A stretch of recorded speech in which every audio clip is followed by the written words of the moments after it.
Bom dia, feliz sábado.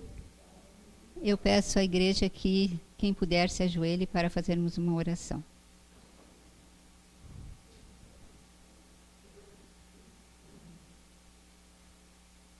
Querido Pai, obrigada, Senhor, por estarmos aqui na Tua santa presença. Invocamos agora a presença do Teu Santo Espírito entre nós. Que o Senhor unja os meus lábios, que o Senhor abra a mente, os ouvidos de cada um que está aqui, Senhor, para que possamos, Senhor, aprender e colocar em prática, Senhor, aquilo que o Senhor tem preparado para nós hoje. É o que nós te rogamos, com perdão das nossas faltas, em nome de Jesus. Amém.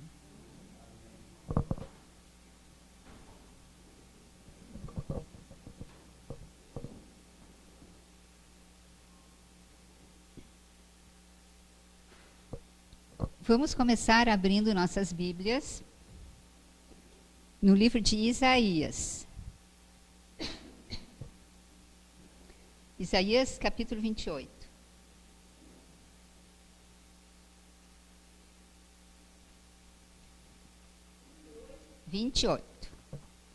Isaías 28, são versículos bem conhecidos, nossos, mas eu acho que nunca é demais lembrarmos de algumas coisas, porque essa é a maneira como devemos estudar as Escrituras, né? Mas vamos ler. O que diz no capítulo 28, 9 e 10? A quem, pois, se ensinaria o conhecimento? E a quem se daria a entender doutrina? Ao desmamado do leite e ao arrancado dos seios? Porque é mandamento sobre mandamento, mandamento sobre mandamento, regra sobre regra, regra sobre regra. Um pouco aqui, um pouco ali. Nós já conhecemos, né, esses versos. Esses versos nos mostram a maneira pela qual nós devemos estudar a palavra de Deus. Um pouco aqui, um pouco ali.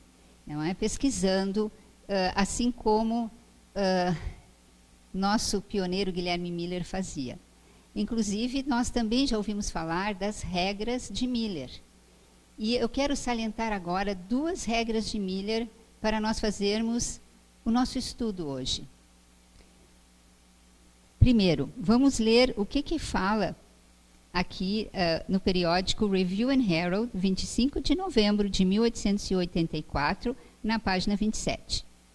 Diz assim: aqueles que estão unidos, a senhora White fala, aqueles que estão unidos na proclamação da terceira mensagem angélica estão pesquisando as Escrituras sobre o mesmo plano que o pai Miller adotou. No pequeno livro intitulado Visões das Profecias e Cronologias Proféticas, pai Miller dá as seguintes simples, mas inteligentes e importantes regras para estudo da Bíblia e sua interpretação. E aí vem uma lista das regras de Miller. Então, ela fala que aqueles que estão unidos na proclamação da terceira mensagem angélica deveriam estudar e pesquisar as Escrituras assim. O que nós estamos esperando para proclamar? A terceira mensagem angélica. Então, como nós devemos estudar a palavra de Deus? Dessa forma. Então, essas regras deveriam sempre estar na nossa mente. E aqui eu vou chamar a atenção para duas dessas regras. A regra número 5 e a regra número 6. A número 5 diz assim: a Escritura tem que se explicar por si própria, a qual é uma regra em si mesma. Ou seja, se eu vou pesquisar um assunto, digamos, sobre amor, então eu vou nos diversos livros no Antigo Testamento, no Novo Testamento, sobre o amor, e aí eu vou tirar a conclusão geral sobre aquilo, conforme vários diferentes autores foram inspirados por Deus para falar sobre aquele assunto. Assim que Guilherme Miller pesquisava. E as próprias Escrituras, elas têm que se explicar a si mesmas. Isso é muito importante, queridos, nos dias de hoje, porque nós temos que cuidar para não sermos enganados por falsas doutrinas que deixam de lado essa regra. E nós sabemos o que pode levar isso, né?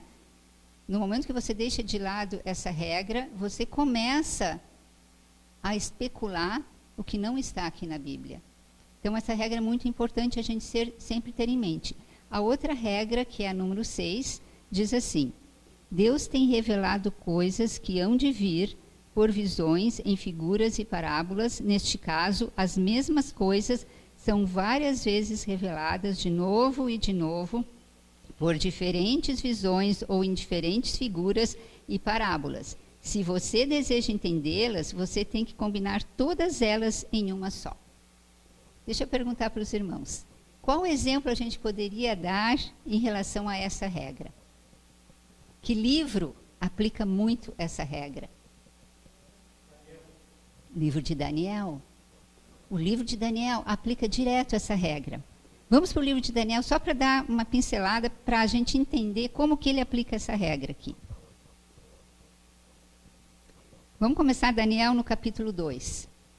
Porque os capítulos 2, 7, 8, 9, 10, 11, 12 de Daniel, eles vão se repetindo, como fala essa regra, e expandindo, nos dando cada vez mais luz.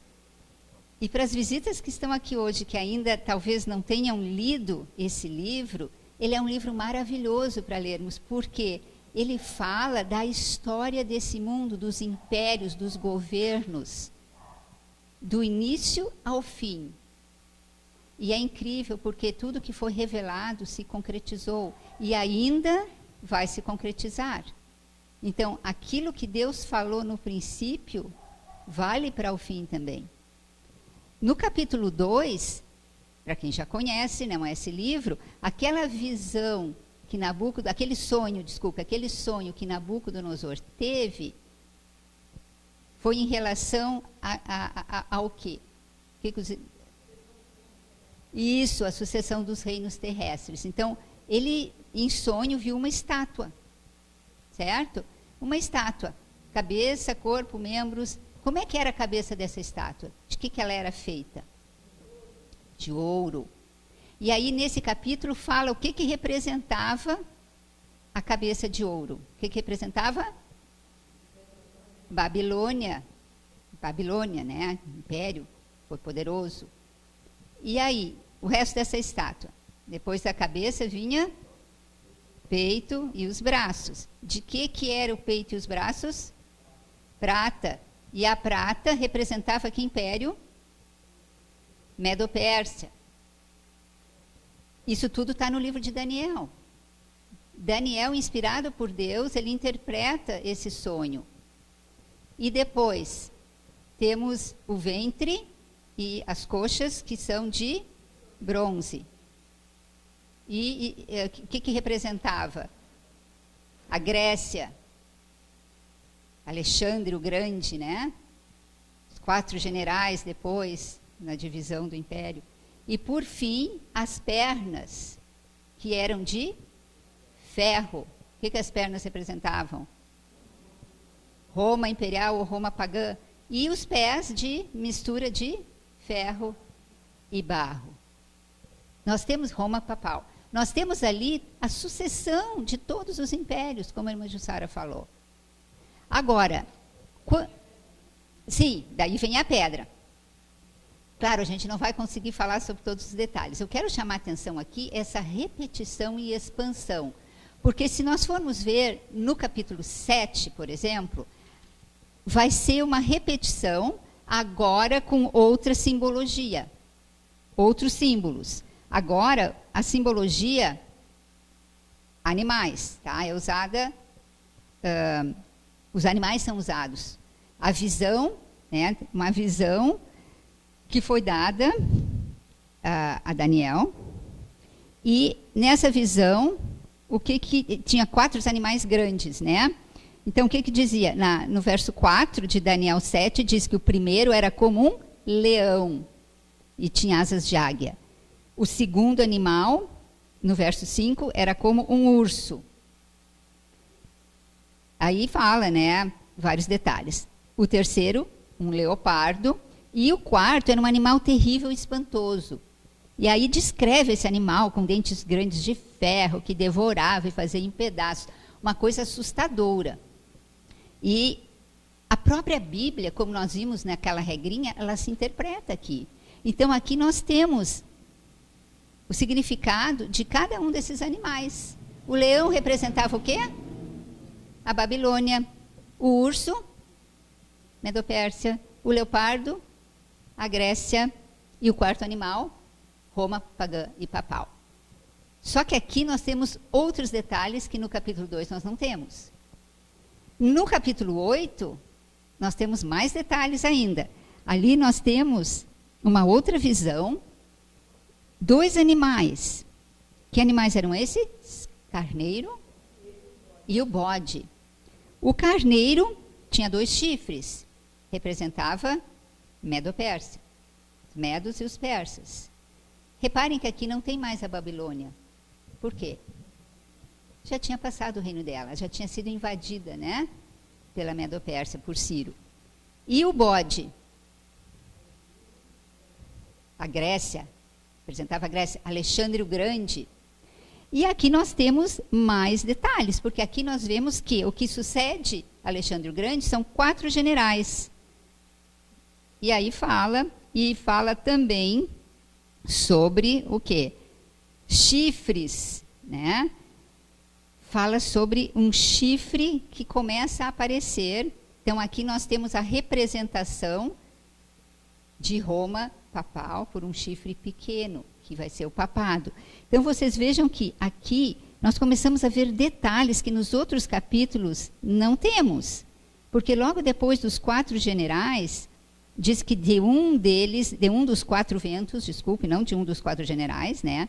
Porque falava que outros 4 generais, que foi para os 4 ventos do céu, tá?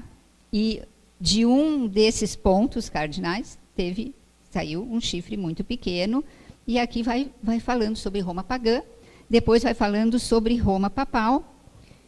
Nós temos no capítulo 9 mais detalhes ainda. O capítulo 9, ele explica, porque é aqui no capítulo 8 que nós temos, no verso 14, a origem do nascimento dessa igreja. Uma profecia. Até 2.300 tardes e manhãs e o santuário será purificado. Daniel não entendeu isso. No capítulo 9, ele entende melhor. Então, existe mais conteúdo ali.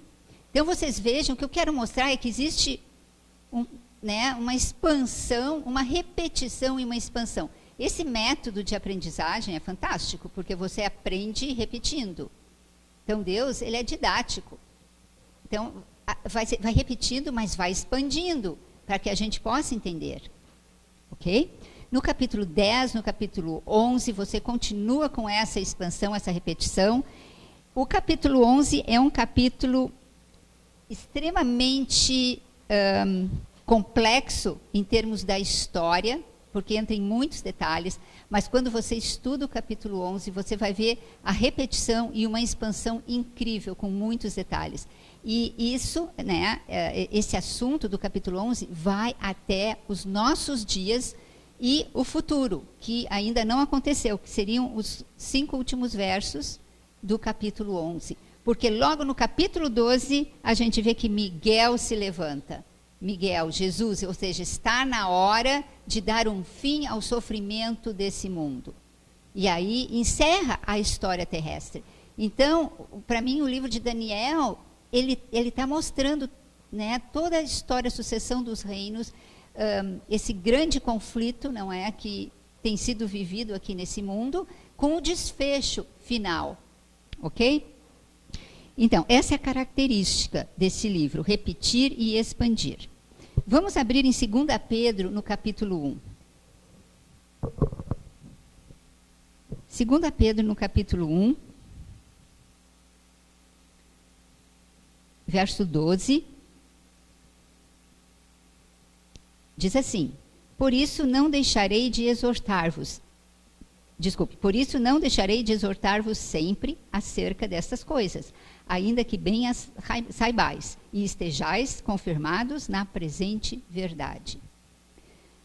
Então, aqui Pedro está falando sobre a presente verdade na época dos discípulos. Ou seja, existia uma verdade presente, uma mensagem presente naquela época. Será que existe uma mensagem presente em outras gerações? Na geração de Noé, existia uma mensagem presente? Com certeza existia. Na nossa época, na época de Cristo, a gente já sabe aqui, os discípulos estão falando, existia. E na nossa época, com certeza existe uma mensagem presente. Para cada geração, Deus, ele envia os seus profetas. E quando Cristo veio, ele veio num momento, num período da história de muitas trevas.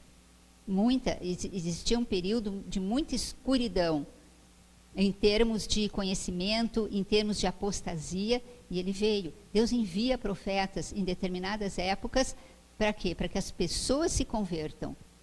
E foi assim na época de Miller também. Então, na época, vamos falar sobre a época de Cristo, que é aqui a mensagem presente, né, que nós lemos agora em 2ª Epístola de Pedro. Qual que era a mensagem de João Batista? Qual que era a mensagem de Cristo para aquela geração? Qual que era? Arrependei-vos, pois é chegado o reino dos céus. Mateus 3:2. E esse tempo chegou. E essa é a mensagem que está em que capítulo do livro de Daniel? 9:24. Vamos lá, só para vocês conferirem.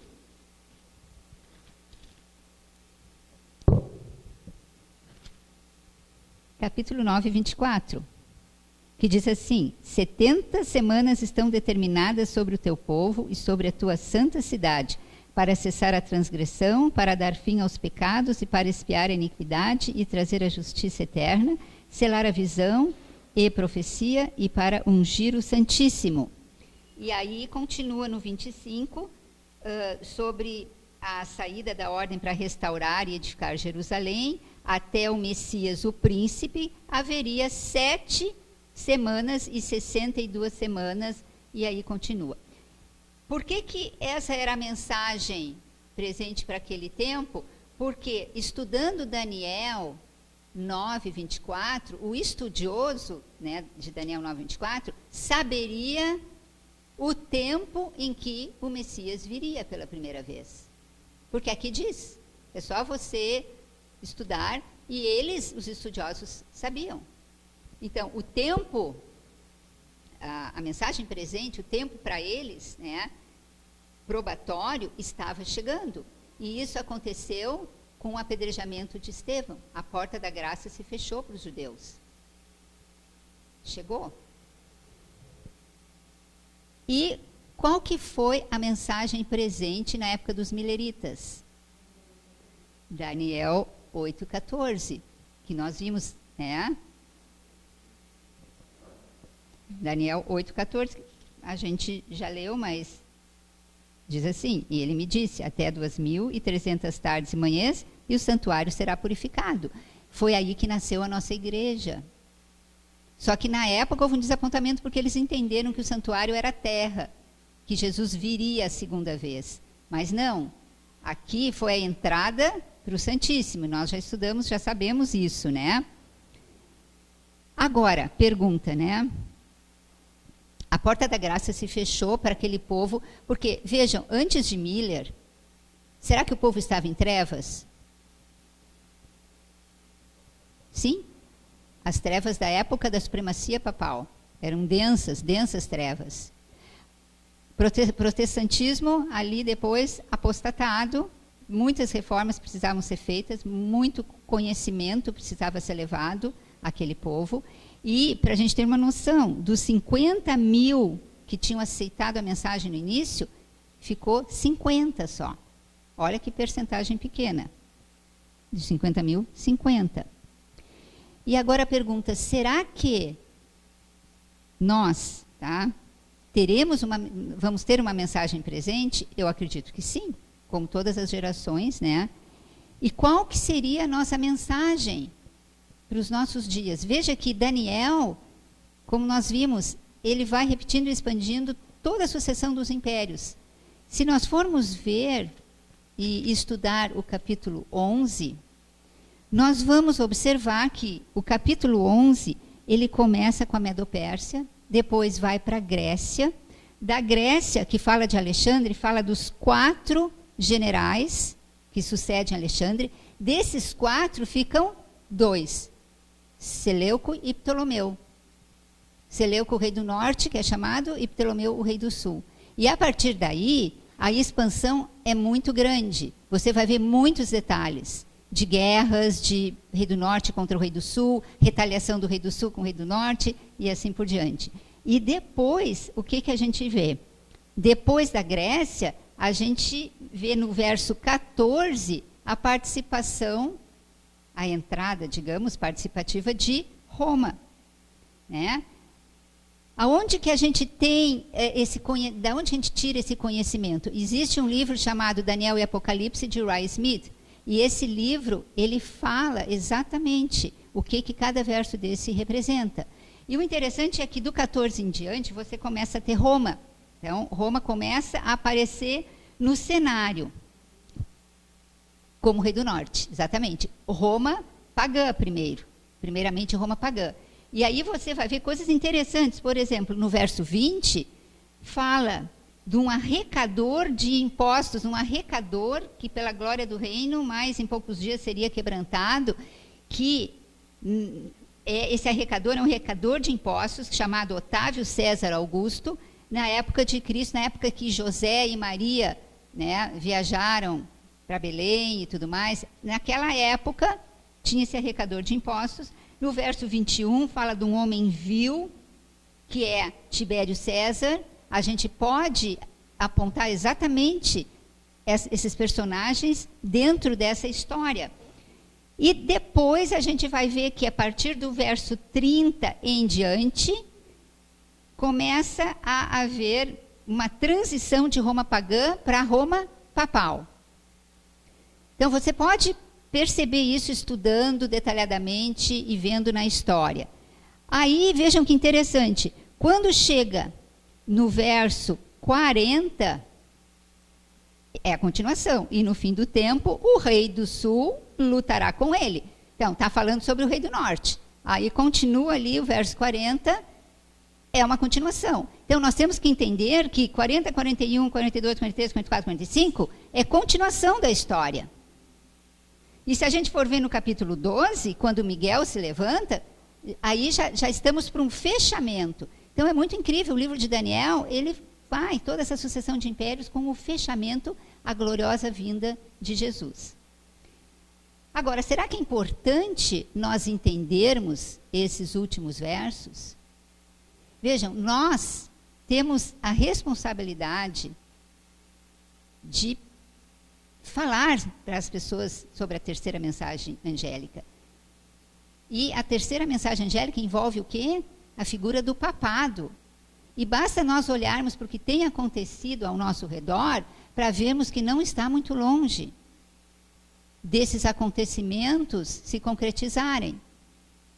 Então, é extremamente importante que esse livro seja estudado, seja lido, e principalmente os versos que se aplicam para os nossos dias. Nós temos que estar preparados, irmãos, e não só preparados para a nossa salvação, mas preparados para proclamar para os nossos irmãos, proclamar para aqueles que não conhecem a verdade, ou para aqueles da igreja que estão dormindo, para aquelas virgens nécias, né? Nós temos essa responsabilidade. Ok, então, esses versos 11, capítulo 11, 40 a 45, eles foram deixados, entre aspas, sem solução nos dias de hoje para nós estudarmos. A igreja não tem um posicionamento oficial sobre esses versos. Tem pessoas estudando.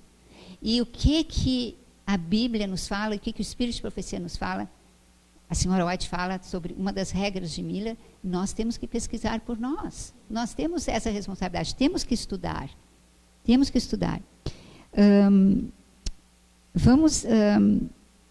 Vamos abrir agora, tá?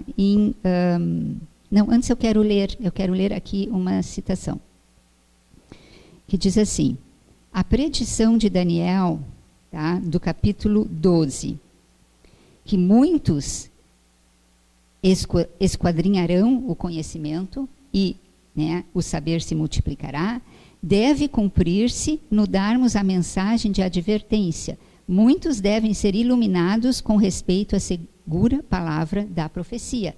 A senhora White fala na meditação olhando para o alto, 27, 3, parágrafo 3, página 27, parágrafo 3. Isso que ela fala está em Daniel 12, né, que o conhecimento se multiplicaria. E que isso vai se cumprir, porque nós temos que dar essas mensagens, né, de advertência.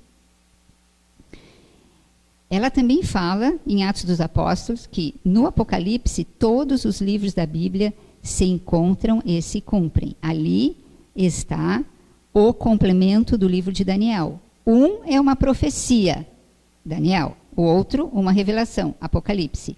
O livro que foi selado não é o Apocalipse, mas a porção da profecia de Daniel relativa aos últimos dias. Vamos ver. Aonde que diz que esse livro foi selado? Abram em Daniel 12. Daniel 12, no verso 4. Diz assim: E tu, Daniel, encerra estas palavras e sela este livro até ao fim do tempo. Muitos correrão de uma parte para outra e o conhecimento se multiplicará. E aqui ela está dizendo, tá, que foi o quê? A porção da profecia de Daniel relativa aos últimos dias que foi selado. Foi selado, mas o anjo ordenou: E tu, Daniel, fecha essas palavras e sela este livro até quando? O tempo do fim. Quando que esse livro ia ser aberto, irmãos? No tempo do fim. No tempo do fim. Quando que é o tempo do fim? Será que a Bíblia nos fala quando que é o tempo do fim? Vamos dar uma pesquisada para ver. Porque se nós soubermos quando que é o tempo do fim, nós vamos saber que, a partir do tempo do fim, o que aconteceu? A profecia foi aberta. Ou seja, esse livro vai ser aberto, esse livro vai ser entendido, né? Compreendido, o saber se multiplicará. Daniel, então, vamos lá. Daniel 12, já estamos lá. Do verso 6 ao 9, no verso 7, vamos ler o 6 primeiro. Vamos ler o 5, porque senão fica fora do contexto. Então eu, Daniel, olhei, e eis que estavam em pé outros dois, um deste lado à beira do rio e o outro do outro lado à beira do rio. E ele disse ao homem vestido de linho, que é Jesus, que estava sobre as águas do rio: Quando será o fim dessas maravilhas? E ouvi o homem vestido de linho que estava sobre as águas do rio, o qual levantou ao céu a sua mão direita e a sua mão esquerda e jurou por aquele que vive eternamente que isso seria para um tempo, tempos e metade do tempo. E quando tiverem acabado de espalhar o poder do povo santo, todas essas coisas serão cumpridas. Ok? Então, aqui nós já temos uma dica. Um tempo, tempos e metade de tempo. Aonde que a gente viu já essa expressão? Tempo, tempos, metade do tempo. Foi no livro de Daniel. Aonde? Em que capítulo? No 7. Vamos lá no 7. Capítulo 7. Verso 24 e 25. O 24 diz assim: E quanto aos 10 chifres daquele mesmo reino, se levantarão 10 reis, e depois deles se levantará outro, qual será diferente dos primeiros, e abaterá a 3 reis. Aqui, quando a gente estuda a profecia, a gente sabe, né, quem representam esses 3 reis. Aqui são povos bárbaros, os godos, os ostrogodos, os érulos. E proferirá palavras contra o Altíssimo, e destruirá os santos do Altíssimo, e cuidará em mudar os tempos e a lei. Quem cuida de mudar os tempos e a lei? Quem vai mudar o sábado? Quem está mudando o sábado? Quem mudou o sábado para o domingo, o dia santo? Nós sabemos, né? Esse versículo é bem estudado pelo povo adventista, né? O papado, né? Cuidará de mudar tempos e lei. E eles serão entregues na sua mão por um tempo, tempos e metade de um tempo. Então, aqui nós temos a repetição daquilo que a gente acabou de ver em Daniel 12. Agora, ainda não vamos concluir. Vamos olhar em Apocalipse 12, 6 agora. Vamos lá para Apocalipse 12, 6. Tá, a gente está tentando ver pela Bíblia quando que é o fim do tempo, tá? Vamos ver se... Nós vimos que pelas regras de Miller, a Bíblia tem que se explicar. Então, pela Bíblia, a gente tem que comprovar o tempo do fim. Apocalipse 12, 6. Alguém poderia ler?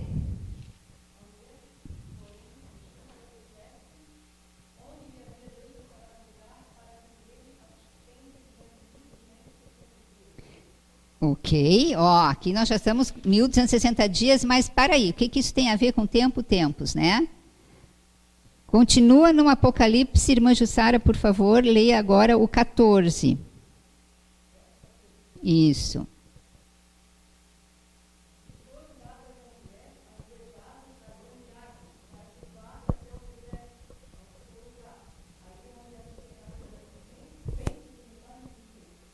Olha, aqui então, eu acho que já dá para a gente concluir. Com Daniel 7, com Daniel 12, que agora a gente viu, né, no verso 6, que também que fala de um tempo em que a mulher fugiu para o deserto. Para aqueles que não sabem, mulher na profecia simboliza a igreja. Essa época é a época que aqueles sinceros tiveram que se esconder em cavernas, em montanhas, para preservar a própria Bíblia, preservar a palavra de Deus, que durou 1260 anos, que foi a época da perseguição papal, que começou quando houve a supremacia papal, que começou o papado a ter poder em 538, e aí você faz o cálculo, 1260 anos de perseguição papal, que aconteceu com a igreja pura. Isso aí é fato. Os valdenses, né, eles foram muito perseguidos, se escondiam, enfim. E no verso 14, aqui fala, né, para ela voar para um deserto onde é sustentada. A mulher, novamente, aqui é a igreja, símbolo profético, e ela vai para o deserto, ou seja, ela se refugia, ela se esconde para preservar a palavra pura.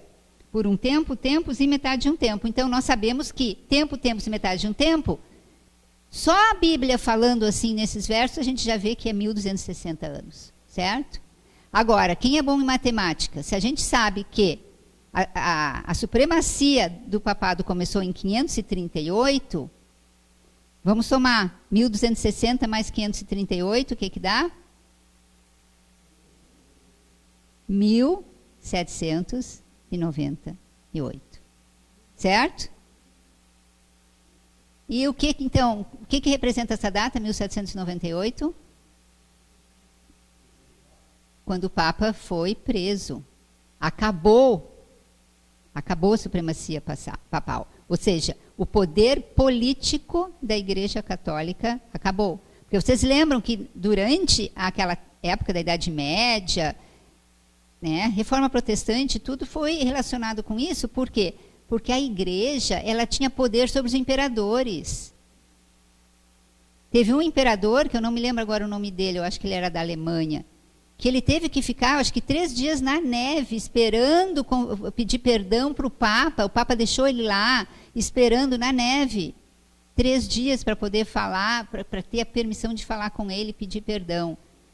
Era um abuso muito grande, né? Essa supremacia política, ela acabou.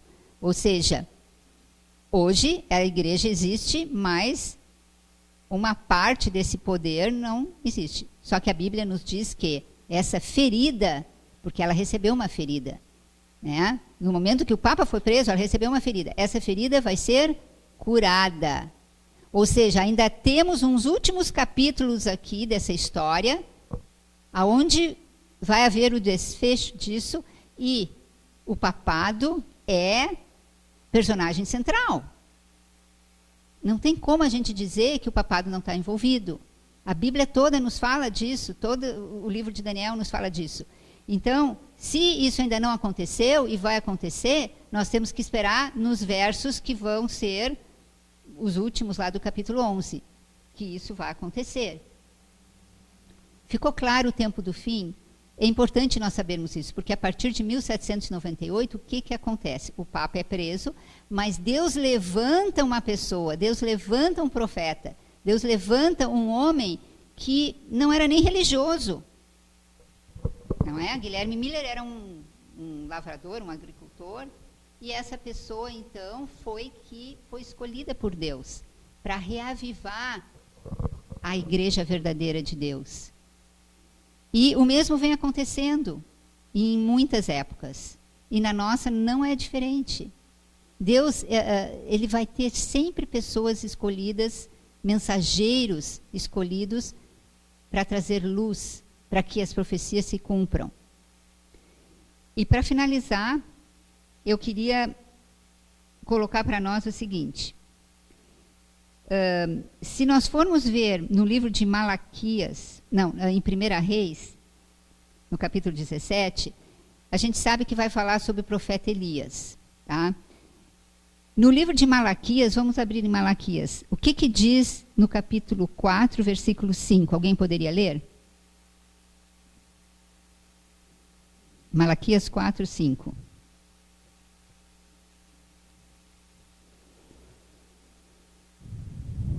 Malaquias é o último livro do...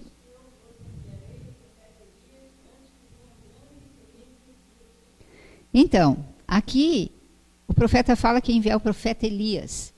Mas Elias já não tinha morrido? O primeiro Elias já tinha morrido. Quem será esse que vai ser enviado? Quem é esse Elias que vai ser enviado? Deve ser um segundo Elias, né? O que diz o livro de Isaías? Alguém poderia ler Isaías 40, capítulo 40, verso 3? Isaías 40, verso 3.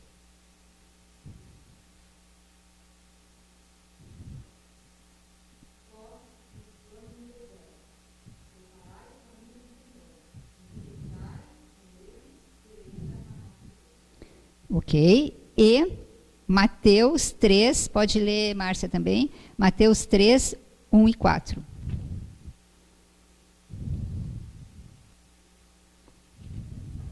Um a 4.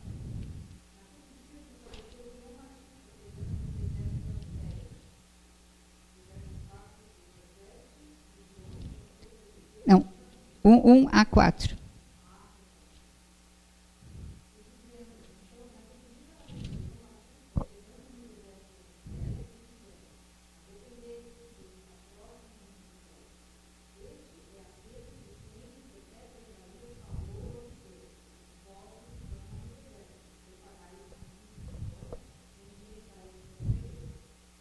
Ok.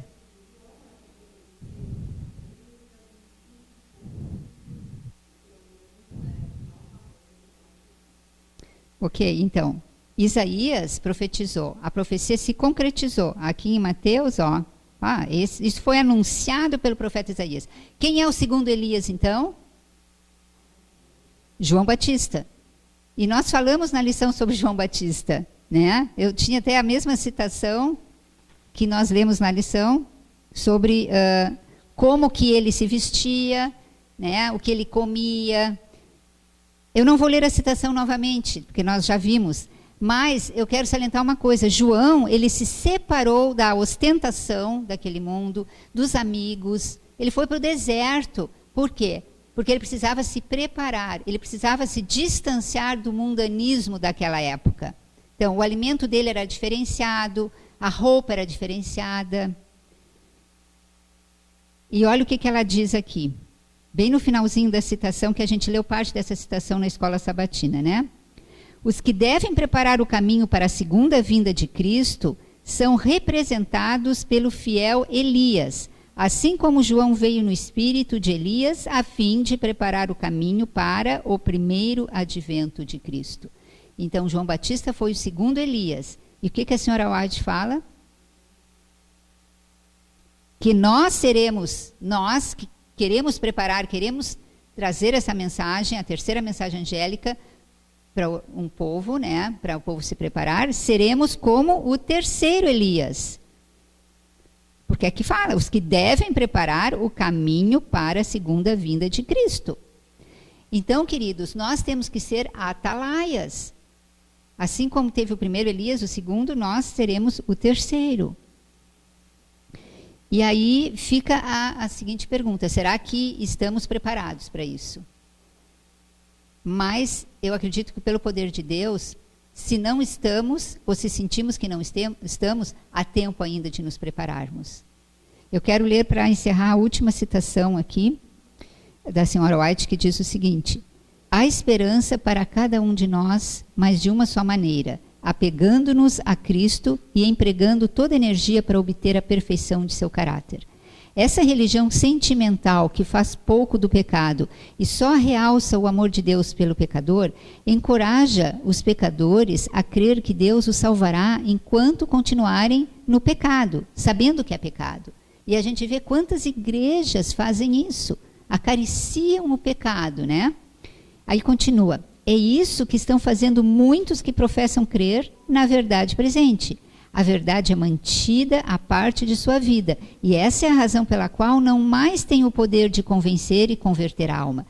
Deve haver um esforço de cada nervo, fibra e músculo para deixar o mundo, seus costumes, práticas e modas. Ou seja, existe algum esforço da nossa parte? O que essa citação diz? Sim, um esforço de cada nervo, fibra, músculo, para deixar o mundo. O livro é CT. O que é CT mesmo? Agora me fugiu. CT, capítulo 84, página 84, parágrafo 1. Eu esqueci mas podem anotar, depois a gente pode olhar. Tá? CT 84.1. Essa citação.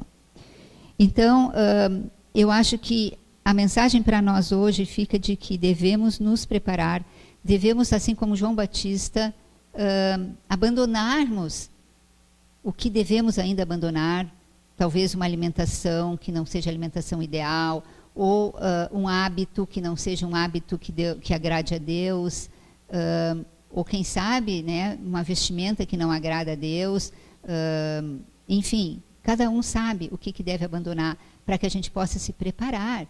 Nós precisamos nos preparar para proclamar a terceira mensagem, porque nós estamos vendo que estamos vivendo o período em que daqui a pouco já vai ser tarde demais. A hora de preparação é hoje. E o livro de Daniel nos fala isso. Por isso que é tão importante nós estudarmos as profecias.